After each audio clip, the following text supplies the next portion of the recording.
Okay. So, hi everybody, good morning, good afternoon, good evening. Welcome to my channel and the first YouTube live stream together with Jacob Hausa, who is invited to the live talk today on a great subject, which is sound like neuroscience in education. Jacob, thank you very much for accepting this invitation today or tonight. We don't know who are listening, yes, who are watching, and thank you very much. I appreciate, this acceptance and welcome. Well, thank you very much for the invitation. It's my pleasure to be here, and yes, and thanks to all of you there, either watching or listening. And yes, let's kick it off. Yeah, right. So, Jacob Hausa, let me say a couple of words about you, yeah? So Jacob is certified neurolanguage trainer and neurolanguage coach, and it's not the last thing he's doing. He has lots of activities and a great experience ahead of him, yes, on his background. So today we are here to talk about neuroscience in education. So what is it? And, Jacob, could you please tell me what would be our best final result by the end of this live session today? The best final results. Yeah, so what we are expecting, we are expecting some comments or maybe some questions right from our listeners, yes, from the audience, so that we can communicate and interact with them. But this is the first time, and I'm not sure that people are now, I think, watching some of them. Yeah, we'll be looking at some of the questions you put there, Naz, and we'll look at neuroscience in general, first of all, and then we'll be looking at neuroscience and education, and then we'll be focusing on language learning. And we'll be we'll be happy actually to hear from whoever there is watching or listening to answer their questions or any inquiries they have.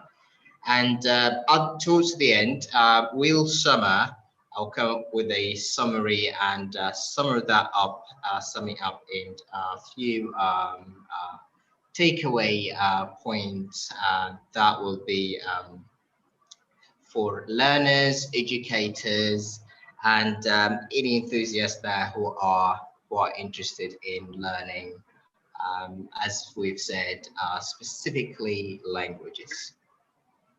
Yeah, thank you very much. So we have timing, right? We are going to have this live stream within the 30 minutes, and now we are beginning. And the questions, Jacob. So the first question is, what is neuroscience in your understanding? Well, neuroscience is basically the studying of the nervous system. So the nervous system is the neurons. That either in the brain or anywhere in the human body. So understanding of how they, right from the very beginning, like from what they say, how they fire. So the electricity that starts from the neurons, and there is actually real electricity fires in the neurons. So the beginning of that electricity, the ions that, the reason of that electricity, and everything that is related to those neurons, how they connect, how they, how they wire, where they are, the biology behind them, physiology and everything. So all of that is neuroscience. So it's quite a big field. and then it has subfields within that. So it's quite a big, really important field. Oh yeah, thank you very much. Yes, this kind of electricity going from the neurocells from one cell to another, you know, and neuroscience is really now trendy, I think so, and it's being applied to different areas. And today we are going to talk specifically on language learning, so how we can apply neuroscience first in education. So the next question is connected with this one. So could you please tell how neuroscience, so the question that I prepared actually for you, yes, yesterday, so how neuroscience can help to transform the learning process? Well, the more we understand, you know, the human brain, the better learners and educators will be. So when we learn about the brain, how the brain prefers to learn, how the brain understands the outside world, how the brain perceives, how the brain you know, act and react, and then we will understand perceptions like different types of learners, learners who prefer to you know, to look or see or read. So different styles and types of learners. So all that, the more we understand the brain and how it performs, and absolutely the more we understand that there are actually all different types of learners, and then we will come to types of education, that there is no just one type of education for everyone. There has to be a tailor-made education for individuals. So that's neuroscience in education. Um, um, Probably in the past, when educators are faced with different learners, probably different types of learning they didn't understand very well. So the easiest thing is to label them with not really in the mainstream, and as a result, they would exclude them from the main learning stream.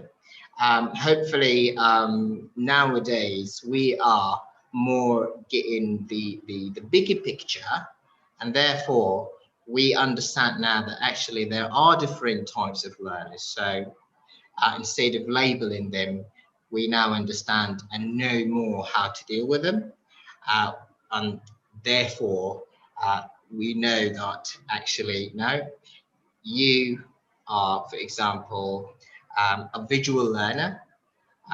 You prefer to read, you prefer to move as you learn. So you all have something that you can get away with and learn from the classroom. Wow, it's really, you know, really sounds amazing and more individual. So this individual approach that helps to the learner, if we say a language learner, and the educator or teacher who is dealing with this student, yes, and the teacher tries to understand how the brain functions of his or her client and try to find the workable methods, yeah, more suitable for this specific individual, for this specific student. Great, very good, very good. And Absolutely. as you said, if I'm taking it wrong, just correct me, please, Jacob, that before it was, or maybe some of the teachers or educators are using those misconceptions, yes, in educating their students.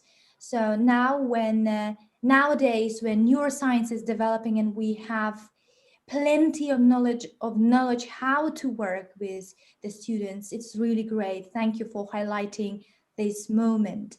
Thank you. And could you please say, so, and what is the aim of neuroscience in education?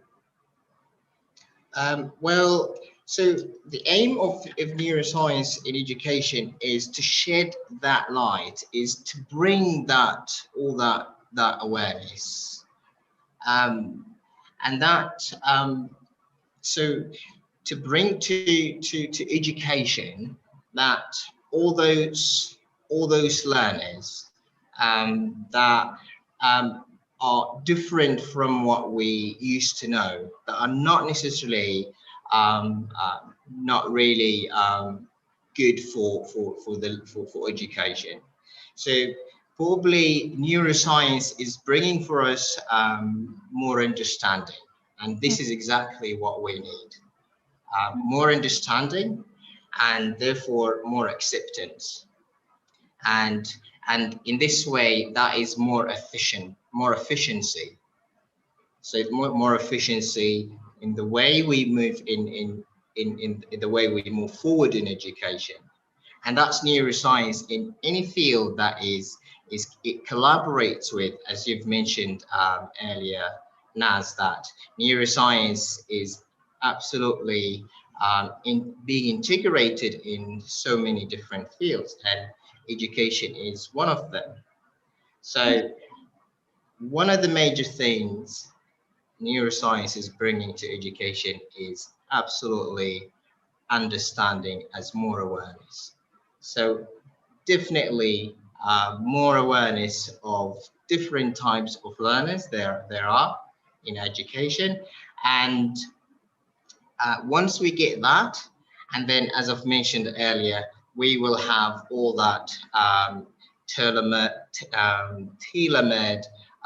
education, and then we will understand that there is no one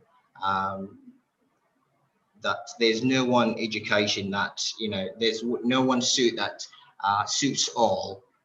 There's always that for every single one, we just look at them and then talk to them and then ask them individually what is really suits them, and then take it from there. And that's how the way it should be. Really great. Thank you. So now, I love individual approach, and even when I take my salsa lessons, I have my individual trainer, because this person knows how I move and what kind of mistakes do I do and why, and it's really the individual approach is more effective, I think. Yeah, thank you. So could you please give maybe 2 or 3 recommendations, yes, for educators? So in terms of learning languages. Yeah, for educators and learning languages, I keep saying that my number one is there are no two brains are the same, and this is quite a key point, that once educators have this principle in mind, then that will give us the ability to deal with every single learner the way they prefer, and that will give us the capability to meet their needs and therefore meet them somewhere in the middle. So there are no two brains are the same, more like fingerprints. Right. There are different, and so are our brains. And then the other point from neuroscience, the concept of plasticity. And I always love to bring this concept on the table. So plasticity, that is unlike the previous beliefs in neuroscience that the brain was static, it didn't change. That was the belief in the past. However, now neuroscience believes actually the brain does change. It's more like plastic, so it can change. So as we grow older, actually we can rewire our brain. We can learn new things, new tricks, So it's no more like all dogs can't learn new tricks. Actually, we can. So that's the concept of plasticity. So as we grow older, we still can learn new things, and we will forever, long as we live, be able to learn new languages. Since we are focusing here on languages, or so the idea is of plasticity, we will forever be able to learn. The third thing is from neuroscience is the idea of chemicals. I always bring and talk about chemicals in the brain, and chemicals in the brain are really important because in a way, we are aware of some of the chemicals that the brains produce, for example, the dopamine. But we might forget sometimes how important and crucial they are for learning and education.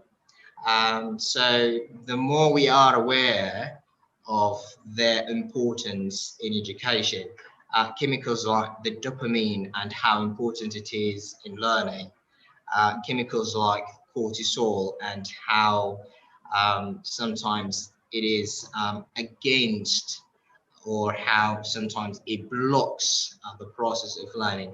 So educators might need to read a little bit about chemicals in the brain and how they do, or what they do in the brain, and how they help or how they may not help with the learning process. Wow. So if we make it, let's recap, yes, what you said. Let me do it. So the first recommendation for the educators is to know or learn maybe about the neuroplasticity concept of brain, which is crucial for any teacher or person dealing with education, right? So, and the second recommendation is to maybe learn or research some information about chemicals in our brain, like dopamine, and how it influences to our learning process when we teach somebody, yes, or coaching process. It's very important. So dopamine and cortisol as a stress hormone, yes, or maybe it's a crucial information to know about that and to learn what the cortisol is, yes, and how it functions. And for the educators, it's your recommendation to learn, right, about it, and to consider the existence of those kind of chemicals in our brain. Right, thank you very much. Let's move on. So how do you think, Jacob, on your own maybe practice experience, your knowledge, how the educator can combine the neuroscience knowledge with the coaching techniques in education? Well, I think the pioneers in this topic, for me personally, number one is neuro-language coaching, which is Rachel Paling. So Rachel Paling is the curator and inventor of neuro-language coaching. Right. And since we are talking about languages, so in neuro-language coaching, so Rachel Paling has, integrated and combined neuroscience and coaching together, and those two was, combined as, to help, in a way, transporting and transforming the education of languages. And that was the creation of the concept of neuro-language coaching. And that always in a systemized way and method. And the concept now is worldwide, widely known. So that is one way to combine neuroscience and coaching. So that's one concept, neuro-language coaching. Probably a second concept in mind is NeuroLeadership, and that's David Rock. He is again one of the pioneers, and he's well, absolutely one of the pioneers. I mean, we can talk for forever about both Rachel and David Rock. David Rock is has got actually this institute as well, I guess, Neuro Leadership Institute as well. So yeah, these two, yeah. Thank you for sharing this very important information. I knew Rachel, you know Rachel, never heard about David Rock and his neuro leadership, and how it is related to neuroscience. Could you please just say a couple of words about that? Neuro-language coaching or neuro-leadership? Neuro-leadership and neuroscience, and then we can talk more about coaching. Well, David Rock is one of the pioneers in neuroscience and coaching. And he's come up with this concept, which is neuro-leadership. In coaching, he's got and he's got quite a few books in coaching as well. And then he's got quite a few models in coaching. If you've maybe the audience, or maybe you are aware of the famous model in coaching called SCARF model. So that's David Rock's. So that's neuro leadership. That's David Rock. Thank you very much. You're very welcome. Something new for me. Thank you. I will research then, Oh, please do. My own research on that, and maybe read a couple of books. And dear teachers, educators, please, coaches, this is another one recommendation from our guests today, right? Thank you. And the coaching. So how long have you been working with coaching techniques in your, I know that you are a teacher of Arabic language and you help, maybe you teach English as well. And how do you apply coaching and neuroscience in your own practice? Well, with languages, I've been working with languages, well, all my career. And that is probably more or less 16 years or so. Wow. And yes, and then with neuroscience, I've always been interested in neuroscience and psychology. I've majored, in psychology, and then I was introduced to coaching. Thanks to Rachel, in 2000, I think 16. 16. Yeah, okay. I think 2016. Yeah. So that was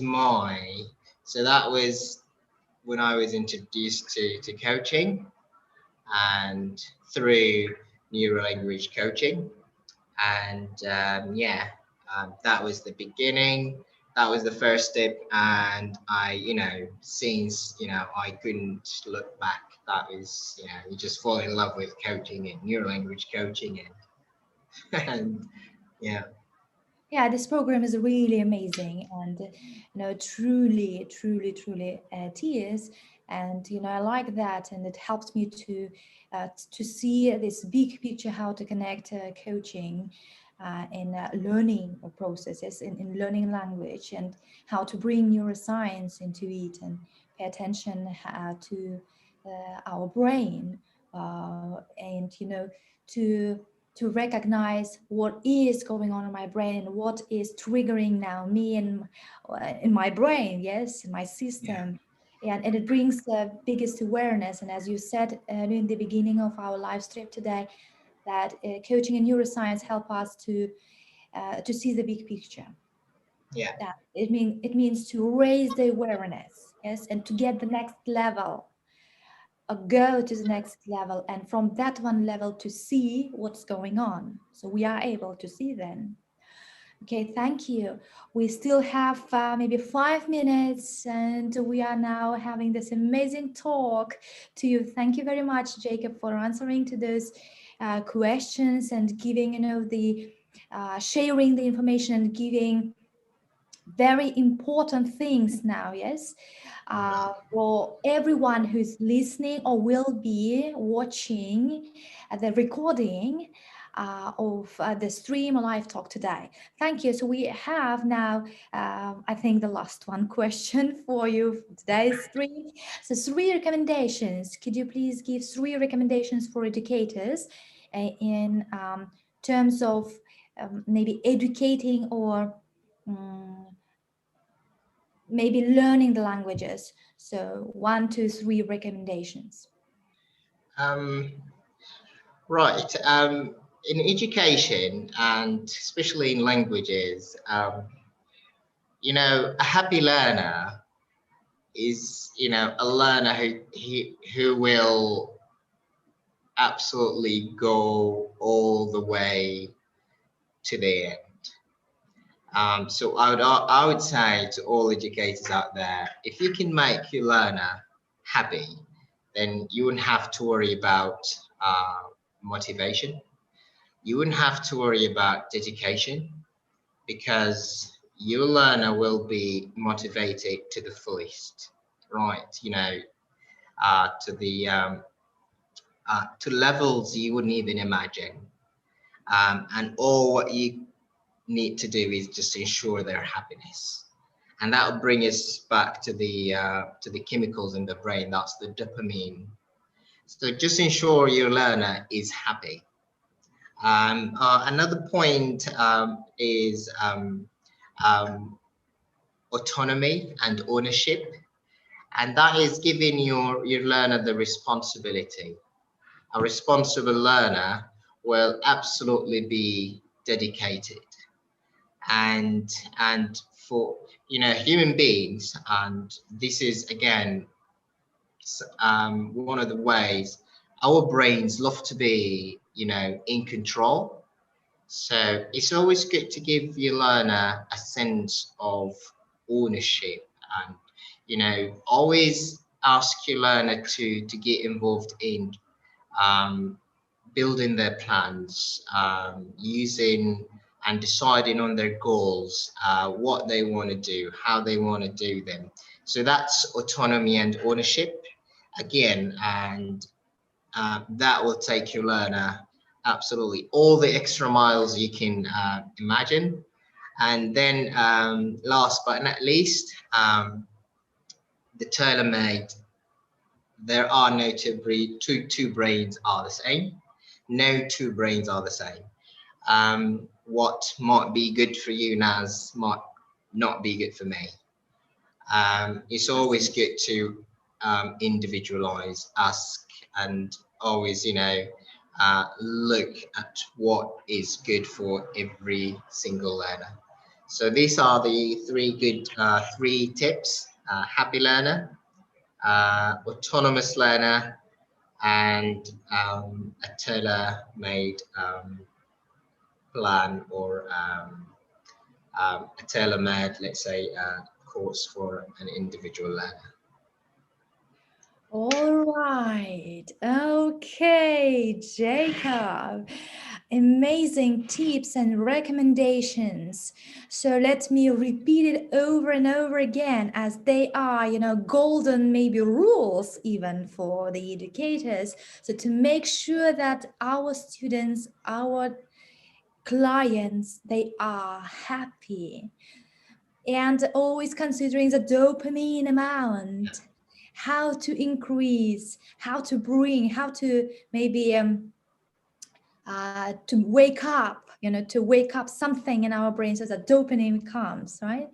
And to help to our educators to bring their own plan or build their own plan, and share this responsibility, give them this responsibility. And I liked when you said, this phrase, you said, the responsible learner is a good learner.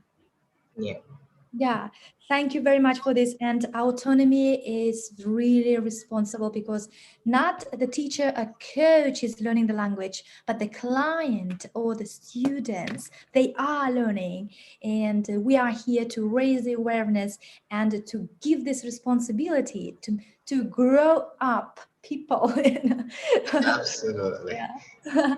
Thank you very much. We had those 30 minutes live talk today with you. My first stream. Jacob, how are you? How do you feel now? What's going on with your dopamine? Well, I think the level of dopamine is kicking higher. So thank you very much. Great. Absolutely a pleasure. It's always good to talk to fellow neuro language coaches as you are, and always good to talk about neuroscience and education, and over and over. Uh, the the the minute we've been introduced to neuro language coaching, thanks to Rachel Paling. It's been an absolutely, and a brilliant journey and quest to always, spread the world about, brain and the learner, and always putting the learner first. So yes, um, the level of dopamine is kicking higher now that we have hopefully sent out an important and crucial message to the world out there. So thank you very much. Thank you, Jacob. Thank you very much. I appreciate your participation. You're always open. You're always open for something, for some programs, and you help it to my students as well a lot. And My thank you very pleasure. much. Yeah, I really appreciate your input and the message that you sent today. And we were trying to send to the educators, to every person, to every niche person, maybe who is now taking part on live stream or maybe will watch later.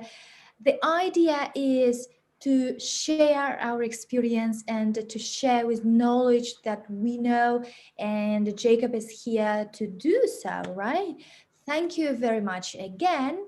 And I know that you have more information to share with people, but we have less time to do that, and we can divide into some parts, part one, part two, part three, and have lots of streams together. Looking forward to doing it Absolutely. with you. Absolutely. Thank you very much for your partnership, and I wish you good luck on your Thank you. job, in your life, and Thank you. keep enjoying, keep enjoying this wonderful land, wonderful world of neuroscience and Thank you very much. coaching, and have Thank you very much. best of the best students and educators. Thank you Thank very you. much. Thank you very much, our friends, our audience. Now I don't see, unfortunately, don't see any questions, but if you have or would have any questions, please leave them down below in the comment section, and we are always here to answer to all of your questions. Absolutely. Okay, see you very soon then, everybody. Bye-bye. And Jacob, bye. All Thank you. right. Bye.